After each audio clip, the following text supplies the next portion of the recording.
I want to invite you to think with me for the next few minutes on a topic that is rather unpleasant, but is absolutely essential to having a full vision of the beauty of the gospel. That unpleasant but essential topic is the doctrine of sin. Now, we don't like to talk about sin because it means understanding and reflecting on the reality that we fall short, that we are broken, and not just broken, but that we come into the world in a state of rebellion against God.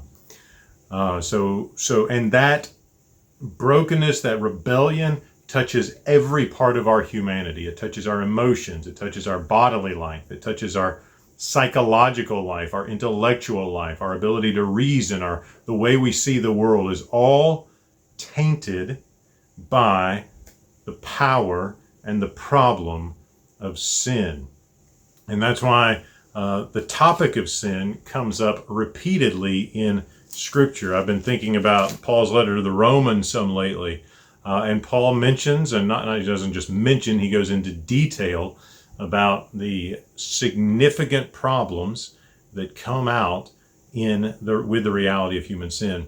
Mentions it in Romans chapter 1, verses 18 and following. The wrath of God is revealed against all ungodliness and wickedness of those who by their wickedness suppress the truth. Right? So God has made himself known, and human beings, have rejected or suppressed the knowledge of God, and they've given the worship that belongs to God. I should say we've given the worship that belongs to God to created things. So that's a significant problem. And for Paul, that touches everyone. That comes up in Romans chapter 3, verse 21 and following. Now, apart from the law, the righteousness of God has been revealed and is attested by the law and the prophets, the righteousness of God through faith in Jesus Christ for all who believe. For there's no distinction, since all have sinned. This is the key part.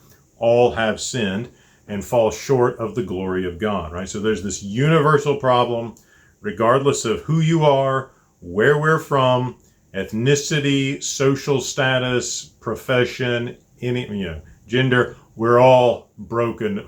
We've all fallen short of the glory, the goodness, and the richness that God has for us. Now, why is it essential to embrace the reality of that very, very difficult doctrine of sin, that we're all rebellious? The reason is because our appreciation and love for the gospel will be amplified, will grow, as our understanding of the doctrine of sin is amplified and grows. Let me say that again.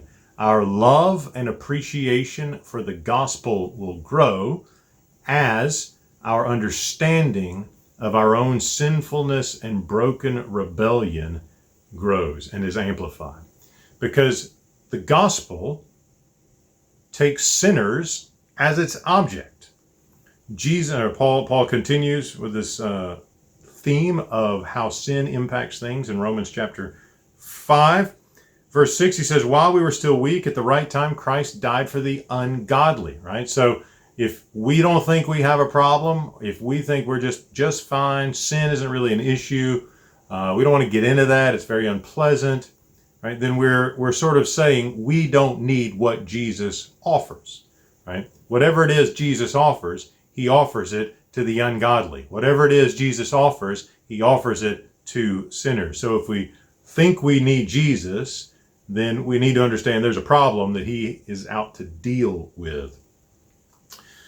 So Paul continues, indeed, rarely will anyone die for a righteous person, though perhaps for a good person someone might dare to die.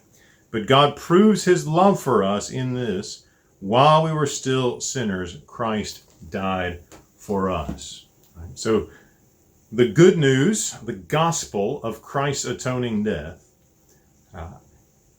is focused on and oriented towards people who fall short of God's glory.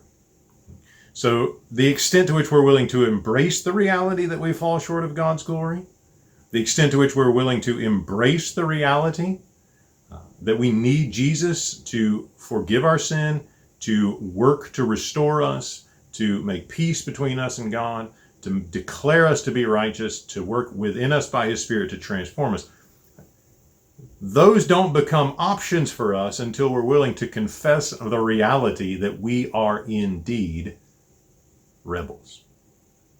So if we want to understand, and not just understand, but experience the fullness and the full beauty of the gospel, then we need to spend some time embracing the reality of our own sinfulness, our own brokenness.